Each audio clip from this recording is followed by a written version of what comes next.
Welcome. Thank you for joining Kenya Be Live on Facebook. Today I'm here with the beautiful Lisa Southerland. We will have a Q&A session with her. We're going to ask her questions about her journey through being Miss Long Island. So, what I would like to do, just to give a few people, we're starting to get people joining in, which is good. I wanted to give little time for a few more people to join in. Um, I will go ahead and I would like to read through a little bit about Lisa and her bio and her journey through the Miss Long Island America. So, Miss Lisa Sutherland is the reigning Miss Long Island American 2024 and will be competing in the Miss New York pageant in June in Rochester, New York. By day, Lisa is a chief operating officer at a large nonprofit here in New York called Rising Ground, which serves over 25,000 vulnerable New Yorkers each year.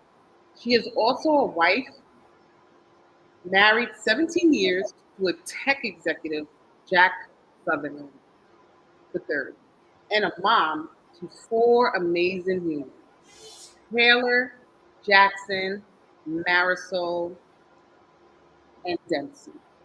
When not working in the nonprofit space in her day job, Lisa is also a mompreneur and owns Chief Mommy Office, a mommy brand which helps moms to balance it all and give them the motivation to keep on mommying. Chief Mommy Officer is a mommy movement with over 30,000 plus moms following on Facebook. Through Chief Mommy Officer, Lisa also owns an online store for families called Swerve Happy, which is one of the stop shops for families to purchase fun items and while expanding soon to the Amazon store. Lisa's platform as Miss Long Island America is Athletes Are Human, where she spends her reign as advocating for the importance of mental health and family. She also promotes Athletes for Hope, where she is a national ambassador for the well-being program. As Miss New York, I continue to advocate for my platform, Athletes Are Human. As national ambassador for Athletes for Hope, a nonprofit organization which helps athletes understand the importance of balancing their mental health while competing at a high level in their sport. Lisa also does social media segment called Miss Long Island Speaks, where she continues to use her voice to advocate and share resources for all student athletes. Lisa spends about 30 hours a month volunteering with nonprofit across New York as Miss Long Island America. If you like to follow Lisa on some of her social media handles and many of the organizations that she's a part of, you can follow her on Facebook, which is goes by her name Lisa Sutherland. You can also follow Chief Mommy Officer, and that's well on Facebook. Her IG is Lisa Sutherland, and on TikTok, she's also Lisa Southerland. The spelling of her name is listed in the broadcast. So if you need to locate Miss Sutherland, please look for her on those social media handles. Okay, Lisa, I would like to open it up. If you want like to add anything that I missed, please feel free to join and add any other information that I might have missed. Sure. So, first of all, thank you so much, Kenya, for having me on today. I'm super excited to be here representing Long Island as I get ready to participate in the Mrs. New York pageant. I'm extremely excited to sit here today and chat a little bit about what's going on with me in this pageant world, and I definitely want to talk about my platform as we proceed. But I'm super excited to be here, and I'm ready to dive in. Okay, perfect. So I do have some questions lined up for you to go into to get more familiar about your process in going through Miss Long Island. America. Okay. So, what piqued your interest in signing up for pageants? Yeah, so I've done pageants all my life. I started when I was probably 11 years old. And I used to watch Miss USA and Miss Universe and Miss America on TV. And it was just something that drew me or my interest. And so I asked my mom to sign me up for a pageant, and she did. And I did them all throughout sort of my middle school years, elementary school years, and even in college. And then I graduated and went off and started my career and had my kids and got married and just decided or thought that I was putting that behind me. Mhm. And then COVID happened. And so, like everyone in COVID, I think a lot of us sort of took stock of our lives and where we wanted to be once COVID, was hopefully behind us, and just wanting to like explore maybe interests that you had in the past that you wanted to do again, or even trying new things. And so right after COVID was sort of getting behind us, I went to my husband and I was like, you know what? I think I want to do a pageant again. And he's extremely supportive in everything I do. And so he was like, absolutely, go for it. And so I did a little bit of research and I ended up finding the Mrs. New York America pageant, which is a system for married women. And so I ultimately decided to do that pageant. And then I was chosen to be Mrs. Long Island, which is the preliminary to Mrs. New York America. So I am currently the local title holder. I represent Long Island. And so in June, I will be going to Rochester, New York, where I will then compete against other married women in the state of New York.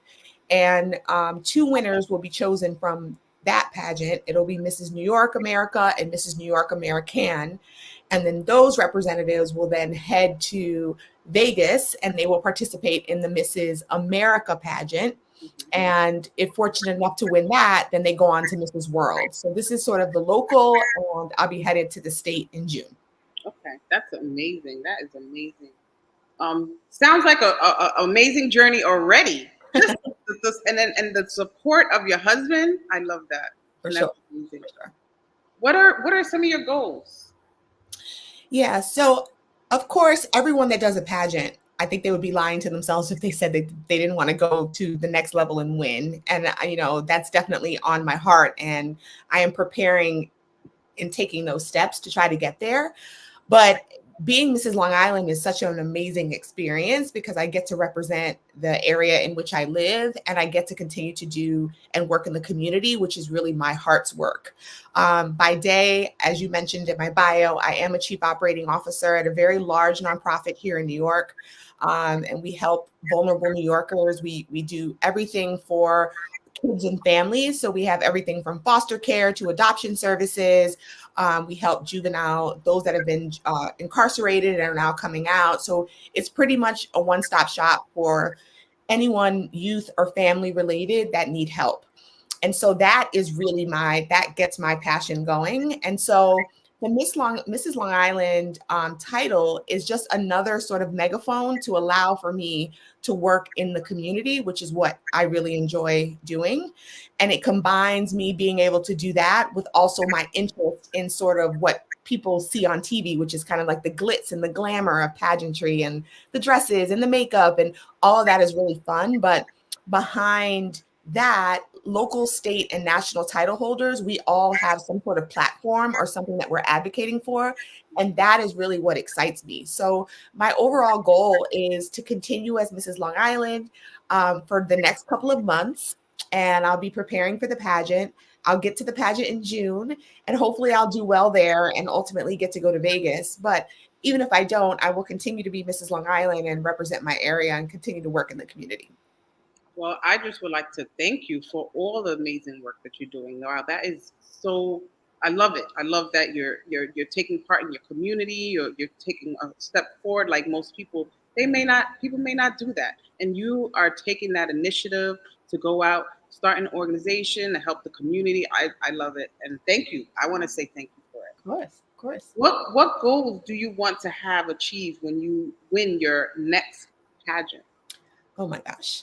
So this is my second year competing in the Mrs. New York pageant, and it's definitely been a journey for me personally, aside from just the competition part.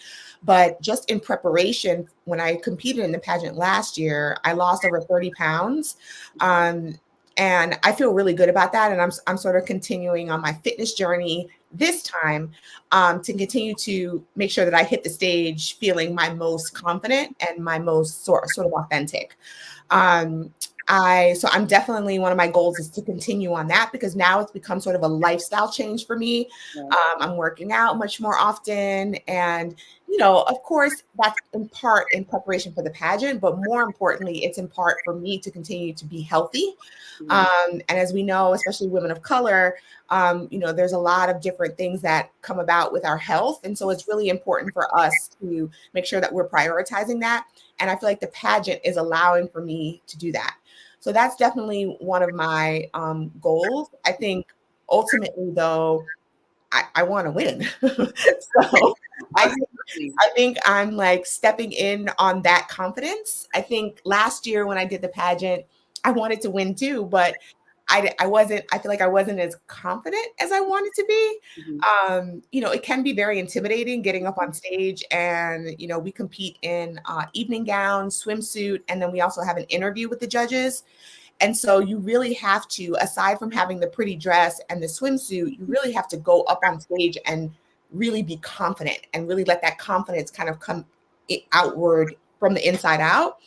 And I think that is a muscle that you have to really work. It's not Mhm. something that, as much as I consider myself sort of an extrovert and I'm very outgoing, but it's not something that I was used to doing. And so you really have to kind of work that muscle. So that is what I'm really trying to accomplish this year, is to really make sure when I'm stepping on stage that I'm my most confident, my most authentic, and hopefully the judges will see that and that'll shine through.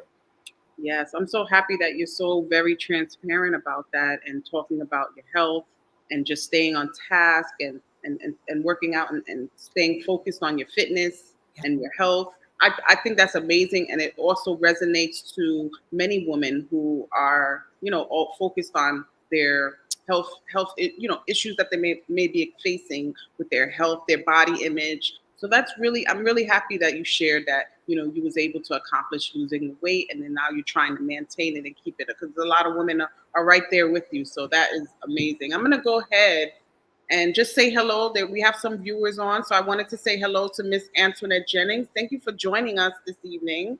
I want to say hello to Flowers Minty. Thank you so much for joining. I wanted to say hello to Mr. Dwayne Green. Thank you for joining us today. And to Dolores Manos, thank you so much for watching. I want to say hello to Daya Paulette. Thank you so much for joining us. And Elena, thank you for watching. Elena Toom Camp, thank you so much for watching. And hey, yes, Trina Caldwell, thank you, girl. Thank you for joining. So happy to see you join the live. All right, so I'm going to move on to the next question. And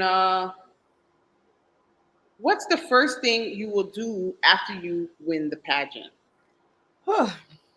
I feel like after I like jump up and down and throw my hands in excitement and, hug my husband and my children and my family, I think that'll be the first thing I do. Mhm. After I kind of get over that piece of it, I think I'm going to just get back to work, because I'm already a local title holder and I'm already working in my community. So it's just about, continuing on that journey. And then I would be doing that at the state level, which is an awesome sort of notion for me in my head, because I would get to continue to promote my platform, and I would get to do it not only locally, but then across our state of New York, which is really my ultimate goal, is to continue to get the word out about my platform, which I'm so passionate about.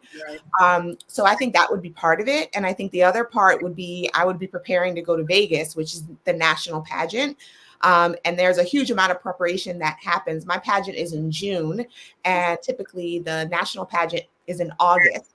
So there's only a couple of months to kind of like get all your preparations together to get ready to go there. So I would be spending those next sort of, especially the few months after, preparing for that. And then I would go to Vegas and I would compete in Mrs. America. And that is really my ultimate goal. Mhm. Um, And so the Mrs. New York pageant is run by our director is a former Mrs. World. She was a Mrs. America, and then she went on to Mrs. World. Diane, shout out to Diane. And so this, she's very well versed in this pageant system.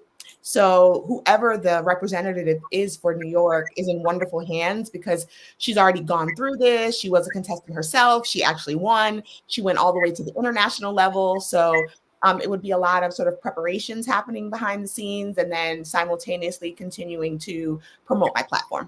Oh, that's amazing. Well, I know briefly we were talking a little bit behind the scenes. We were talking about our young people pageants and how much pressure that they put on the moms and getting the young women together for their pageants. And I had asked you, is it kind of the same? So can you tell us a little bit about that, like the differences? Yeah. So this is a pageant for married women, right? And for those of us that are on the live right now that are married, we know that we juggle a lot of different things, right? We have our family, we have our husbands, we have our career. And so the Mrs. America pageant is very much about having contestants that are really their authentic self. You can be pretty much in your 20s up to any age and participate in the pageant. And although there are some categories, for example, you have to wear a swimsuit. So, of course, you want to be as physically fit as you can be, whatever that means to you. There is no sort of, you don't have any responsibility to do any sort of cosmetic things that you feel would be inappropriate or that just don't represent who you are. And that's one of the things that I love about Mrs. America. When you watch the Mrs. America pageant, you really see all ethnicities, all different sizes, women of different sizes and shapes. And that was really one of the things that really spoke to me about the pageant is I didn't feel like I had to be, I'm not a size two. And going into the pageant, I won't be a size two. Mhm. And what spoke to me is that I can go and I can really be the best Lisa on that stage. And I don't have to worry necessarily about doing extreme things to try to get me to be, I guess, what society looks at sometimes when they think about pageantry. So I'm really excited about that. Mhm. Having said that, though, it still is a beauty pageant. And so you need to bring it in terms of just Absolutely. making sure that because it's evening gown, swimsuit, and then interview. So you want to prepare for your interview. It's not about getting up there last minute and just having the judges ask you a few questions. I'll be spending the next 5 months heavily preparing for that, just making sure that I can answer the questions and speak to my platform because that's really what they want to hear about what I'm doing in the community. Mhm. And then behind the scenes, I have a pageant coach. I have a couple pageant coaches Mhm. who are helping me prepare in terms of choosing my wardrobe. That's a huge part of it. So just picking my evening gown and making sure that that fits and looks its best as it can on me. And then I'll still be preparing from a fitness perspective. Again, I'm not trying to get down to sort of society standards sometimes when you think about weight, but just trying to be and look the best that I can. Right. When I watched the Mrs. America pageant last year, in preparation for all the different pageants that I've done, one of the things I loved is I love to see women up there on the stage that aren't a size two, that Right. but they are so confident and they walk out with just like they own the stage. And so that's what I really aspire to do when I hit the stage in June. Wow. I know going through this journey, did you have the opportunity to stay connected into some of those women that you encountered in those previous pageants, and have y'all continued to build some type of relationship after the pageant? Absolutely. So one thing I'll say is Mrs. Pennsylvania America 2023. She's currently reigning as Mrs. Pennsylvania. She's amazing, and she's a woman of color, and she was in a size two when she competed last year, and she actually got top 15 when she went to Mrs. America. Mhm. And so after the pageant, I actually reached out to her on social media and just said, "Hey, girl, like you were killing it." And I didn't know her before that. I just I connected with her just based off of first of all, she's a woman of color and she made it all the way to the national pageant. And she just was so confident when she was on stage, and that really did shine through. And she ended up getting into the top 15. So her and I have built sort of she's in Pennsylvania, I'm in New York, and we always say we're going to get together. And I hope we get to do that in the next couple of months. But I really connected with her because she's really what I aspire to be. I have 4 children, but I have 2 girls. One is she's a grown adult, and I have a tween in my house right now. And so it's really important for me for them to see their mom being their authentic self. Right. So yes, it's a beauty pageant, and I want all the glitz and the glamour, and all of that is fun. But I want them to see that I can get up on stage and be as confident as possible and still excel in the pageant. And so that's really important to me. And when I saw Mrs. Pennsylvania, her and I connected, and we kind of continued to have that sort of vibe. And hopefully we'll get a chance to meet in person before I go to Mrs. New York. Oh, that's amazing. So I'm going to open it up to our viewers. They're asking questions. So I'm going to go ahead and show the question on one of our viewers, Marcia Thomas. Miss Marcia Thomas Brown, she says, besides weight, what other areas you need to address for the pageant? For instance, who selects your clothes, mental preparation, etc.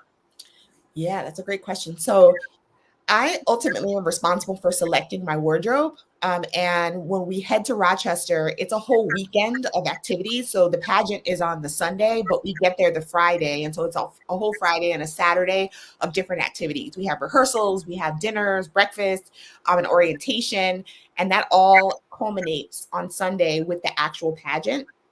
And so there are different outfits that you're supposed to wear for each of those. I would call them unofficial phases, if you will, of the competition before you actually hit the stage and before you get to your interview.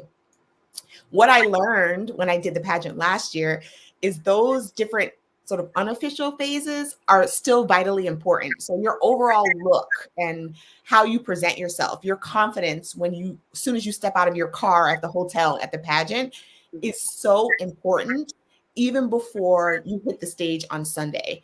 And so this year, having done the pageant for a second time, that's an area that I'm really honing in on now. So when you talk about the mental preparation of it all, that is probably more important than even the confidence in getting on stage. And that's a muscle that I had to kind of relearn. I think I knew that when I did my Miss pageants. But having not done them for so long and then jumping back into it in sort of the Mrs. era, I had to kind of learn how to mentally prepare myself.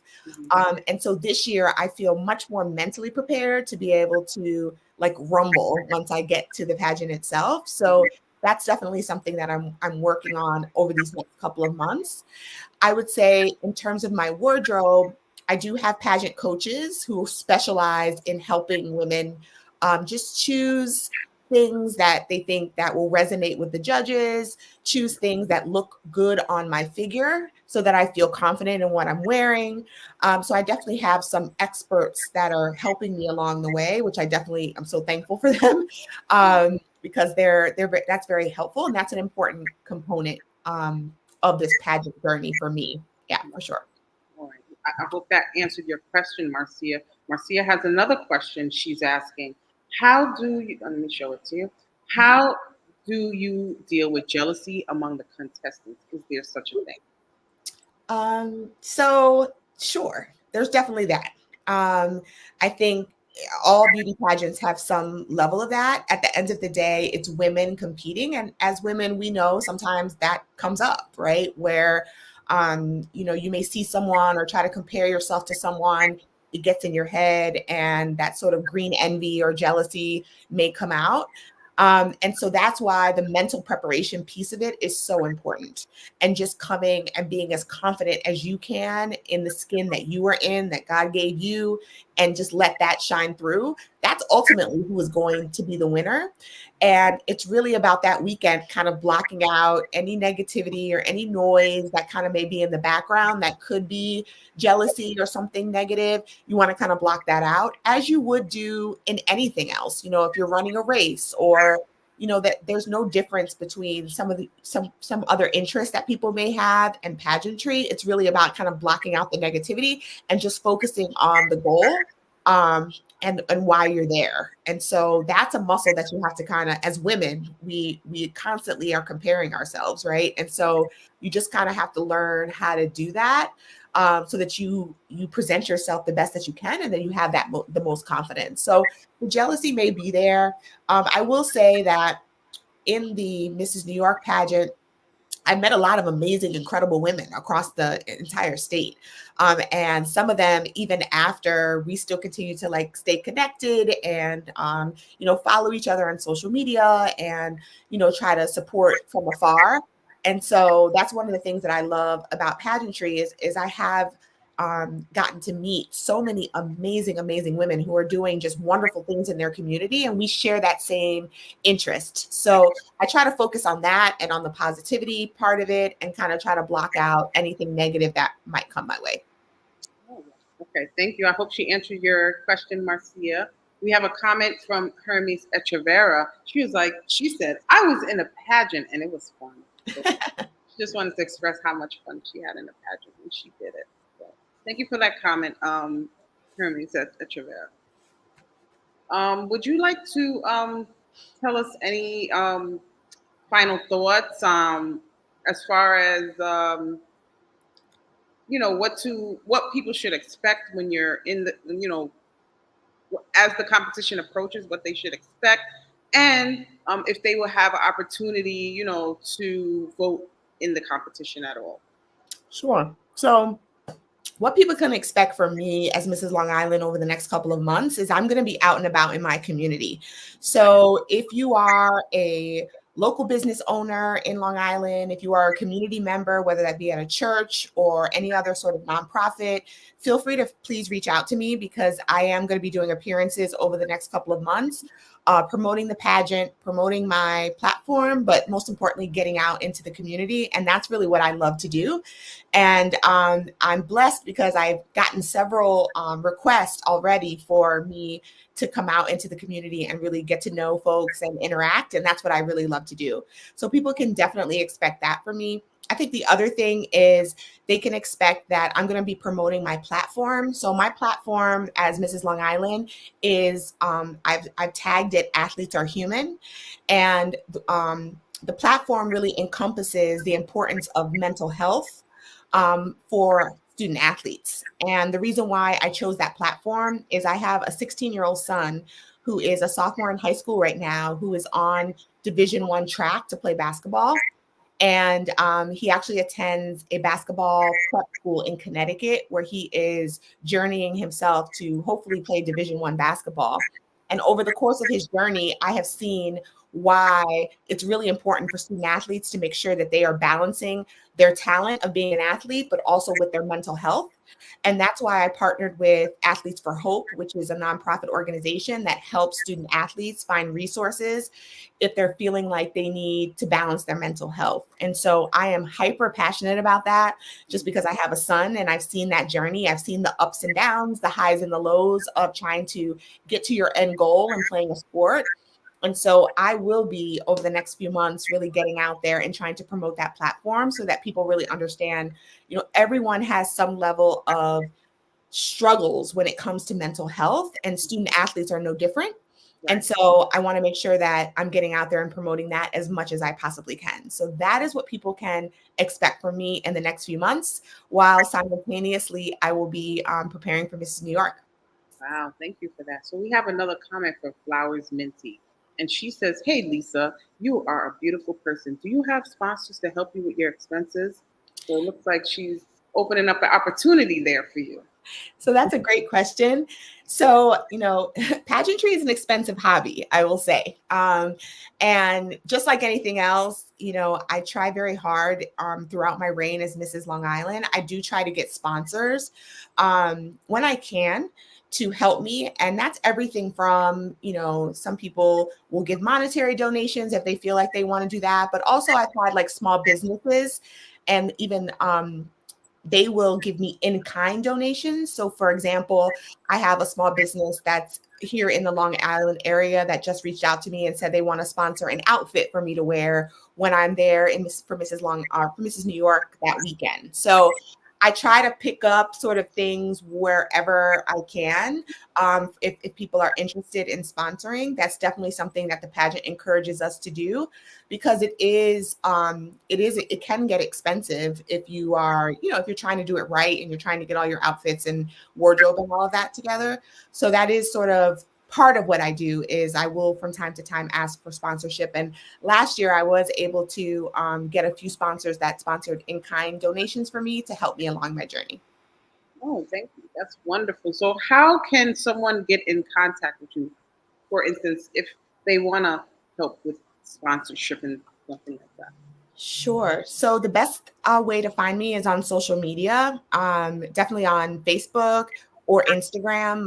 I'm very easy to find. It's just at Lisa Southerland. Just make sure you put two S's, and you can inbox me, and I'm happy to talk to you. And that's for if someone's interested in sponsoring, but also if someone wants me to come do an appearance, you can reach out to me that way, and I will definitely reach back to you, and we can set something up. I can give you more information about the pageant. I think the most important thing for me, though, is just to support. So even if you don't want to sponsor, I think one of the biggest things is just to continue to support me. So if you want to follow me on any of my social media and just follow my journey, I post a lot there, and people can kind of see all the behind the scenes, the preparation, how I'm picking my outfits, interacting with my pageant coaches, all the sort of fun behind the scenes preparation. I post it all on my social media. And so the biggest thing is just to support, like the posts. All of that is really good energy for me and really kind of keeps my confidence going as I head into Mrs. New York in June. Well, I wanted to thank you, Lisa, for joining us and just sharing your journey and all the amazing work that you're doing in the community. It is a pleasure to get to know you. I look forward to seeing you on that New York pageant. Can't wait to be rooting for you, whether it's at home or live, wherever it is, whatever, however I can be supportive. This was amazing, a great interview. I thank you for joining us. Any final comments for everyone? No, first of all, Kenya, thank you so much for having me. This was so much fun. Thank you, everyone who joined into the live. I'm really excited about my journey over the next couple of months. I'm excited to be representing Mrs. Long Island. I love Long Island. I love the Long Island area. It's such a beautiful area to be representing. And the Long Island community has really rallied behind me. And so I'm excited to hit the stage in June, and hopefully we'll see where I go from there. This is amazing. Thank you so much for joining us, and thank you guys for joining on live. Look out for Miss Lisa Southerland. Again, I'll tell you her social media handles so you can follow her. The social media handles that she's on are on Facebook. Um, Hold on, give me 1 second. Get back to it. Um, we're going to be following her on Facebook with her name, Lisa Southerland. If you look on the screen, you can see how exactly her name is spelled, so you have the correct spelling. You can follow her Chief Mommy Officer organization as well on Facebook. And then on IG, it's her name, Lisa Southerland again. And then on TikTok, you can follow her, Lisa Southerland, as spelled on the screen. So thank you again, everyone, for joining. This was an amazing interview. I look forward, and I wish you all the best Thank you. in your future endeavors. Thank you so much. Thank you for having me. Thank you. Thank you, everybody. Bye-bye. Have a good one.